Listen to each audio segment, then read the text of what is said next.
Hi everyone, welcome to my channel. মই ৰশ্মি আন এটা নতুন ভিডিঅ' লৈ আপোনালোকৰ মাজলৈ আকৌ এবাৰ মই আজি দেখুৱাম দুটাকৈ ৰেচিপি তাৰ আগত ভাবিছোঁ আমাৰ গাৰ্ডেনখন আপোনালোকক দেখুৱাই লওঁ আমাৰ গাৰ্ডেনখনৰ টাববিলাক অলপ ইফাল হৈ আছে কাৰণ আমাৰ গাৰ্ডেনত অলাগতিয়াল কিছুমান গাহখন ভৰ্তি হৈ আছিল সেইবিলাক সাফ কৰি দিয়া হৈছে এইবা জবা ফুল ৰঙা ৰঙৰ জবা ফুল সকলোৱে দেখিছে আজিকালি বগা পোৱা যায়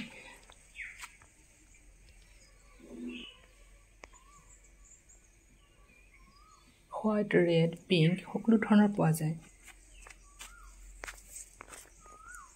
আমাৰ গাৰ্ডেনখনত বহুত ধৰণৰ গছ আছে ইকজোৰা সাতাবাৰী অগবা মোৰপংখী এৰিকা পাম গোল্ডেন লাকি পেণ্ডানাছ স্পাইডাৰ প্লেণ্ট এনে ধৰণৰ গছ আছে হোৱাইট কালাৰৰ বাগানবিলিয়া এইবিধ হ'ল ইকজোৰা পিংক কালাৰৰ যাক আমি ৰংগন বুলিও কওঁ ৰেডো আছে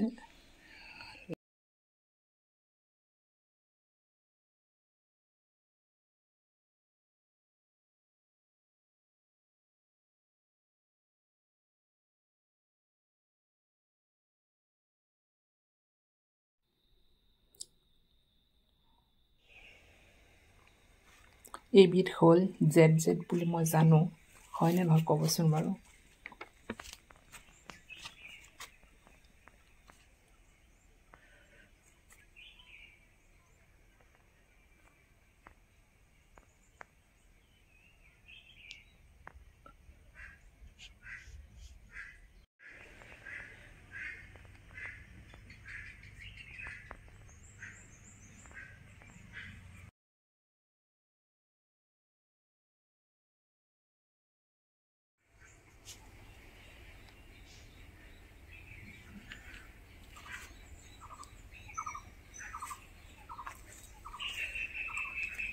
আৰু মাজে মাজে চৰাইৰ মাতো শুনিবলৈ পোৱা যায় ৰাতিপুৱা টাইমতো বহু ধৰণৰ চৰাইৰ মাত শুনিবলৈ পোৱা যায় এনেকুৱা লাগে কিবা এখন হাবিৰ মাজত আছো নেকি তেনেকুৱা অনুভৱ হয় মানে বিভিন্ন ধৰণৰ চৰাইৰ মাত শুনিবলৈ ক'বচোন বাৰু মই পাহৰি গ'লোঁ গছজোপাৰ নাম আৰু এইবিধ ডাঙৰ স্নেক প্লেণ্ট বুলি মই জানো বেলেগ নাম যদি আছে ক'ব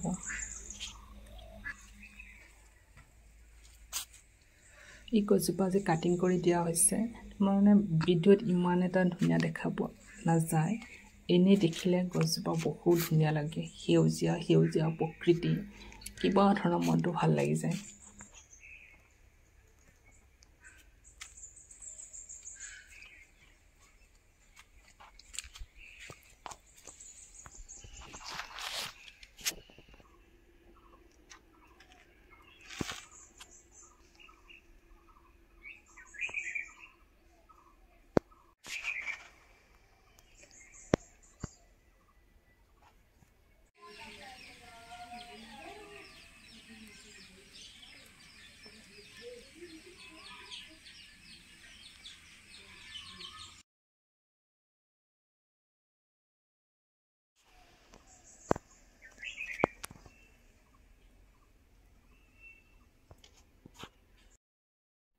মোৰ আটাইতকৈ ভাল লগা ফুলপাহ কপৌ ফুল কিন্তু দুখৰ কথাটো হ'ল বিহুৰ টাইমতহে ফুটি নুঠিল অলপ ৰঙচুৱা পিংক কালাৰো আছে কপৌ ফুলৰ লগে লগে চৰাইৰ মাত কিমান যে ধুনীয়া কিমান শুৱনি এইবাৰ আকৌ হোৱাইট পিংক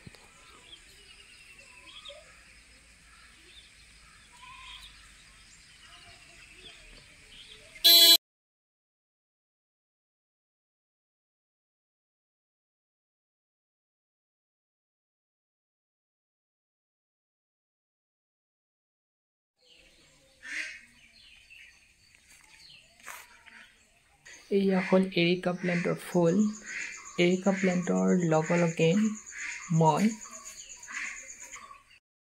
এই ভিডিঅ'খিনি ভোটৰ দিনাই কৰি থলোঁ তাৰমানে 7 তাৰিখে গাঁৱৰ ৰাস্তা দি ওলাই আহিলোঁ যেতিয়া গাঁৱৰ পৰিৱেশখিনি দেখুৱাই থওঁ বুলি ভাবিলোঁ ৰাস্তাৰ দুয়োফালে খেতি বাতি আছে আহোঁতে আমাৰ নেমু খেতি পালোঁ ভাবিলোঁ দুটামান নেমু লৈ লওঁ আৰু নেমু ছিঙিবলৈকো ঢুকিয়ে নাপাওঁ দুটামান পালোঁ নেমু টেঙা সকলোৰে প্ৰিয় মোৰো প্ৰিয়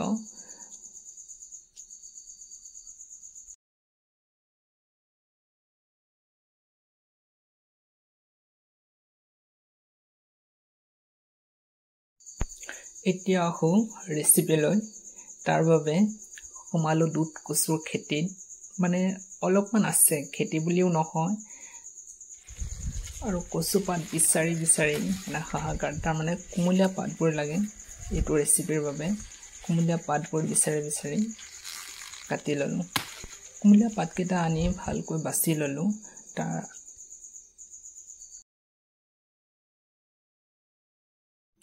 যিহেতু ড্ৰাই ফিছৰ বৰা বনাম, তাৰ বাবে নহৰু অলপ বাছি লৈ থেতেলা কৰি ল'লোঁ। তাৰপিছত অলপ নিমখ দিলোঁ, জলকীয়া গুড়ি দিলোঁ, হালধি গুড়ি দিলোঁ, অলপ পানী দি তেলত এৰি দিলোঁ। গোটেইখিনি ভালকৈ মই ভুনি ল'ম। ভুনোতে মানে যেতিয়া শুকাই যাব, পানীখিনি শুকাই যাব, তেতিয়া মই উঠাই ল'ম।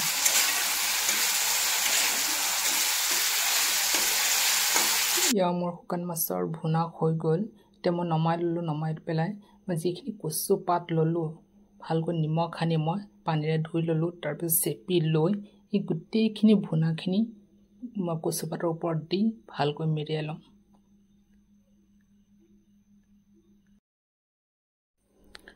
যে কচু পাতখিনি ভালকৈ মেৰিয়াইছোঁ। আপোনালোকে যেনেকুৱা চেপত দিব বিচাৰে দিব পাৰে। মুঠৰ ওপৰত মছলাখিনি বা ভুনাখিনি যাতে উলিয়াই নপৰে, মই গোটেইখিনি একে চেপতে দি মই একে কেৰাহীতে মই দি দিম। তাৰমানে কেৰাহীটো ধুই নেপেলাওঁ, মছলাখিনি লাগি আছে। তাতে মই অলপ তেল দি গোটেইখিনি মই তেলত আকৌ ভাজি ল'ম।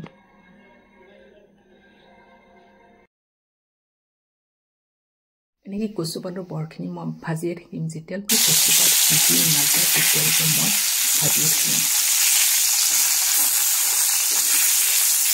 প্ৰায় চেপা পিছৰ বৰ হৈ গ'ল। আপোনালোকে নিশ্চয় মন কৰিছে কচু পাতখিনি খুব ভালকৈ সিজি গ'ল, আৰু এনেকৈ আপোনালোকে বনাই খাবচোন, খুব টেষ্টি হয়।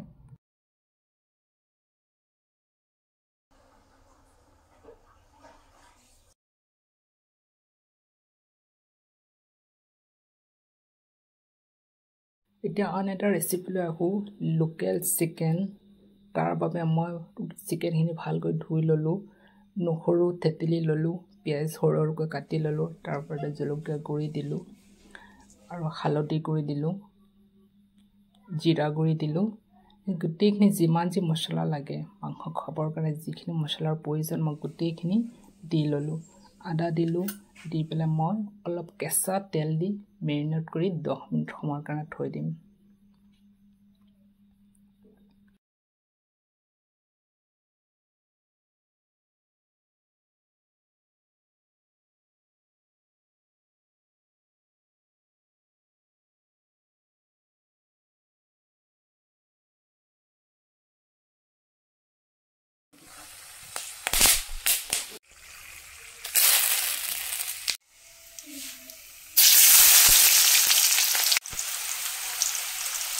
মোৰ তাত 1.5 কেজি মাংস আছিলে, সেই অনুযায়ী তেল দিলোঁ। তেলৰ ওপৰতে মই দালচেনি, পাঁচফোৰণ, তেজপাত দি মাংসখিনি মই এৰি দিলোঁ।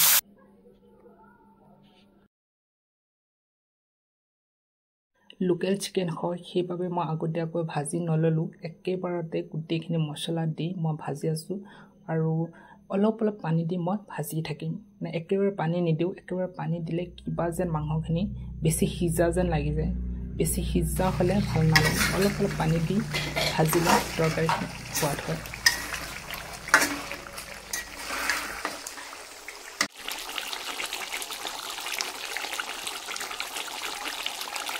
এতিয়া লোকেল চিকেনৰ ভুনা হৈ গ'ল।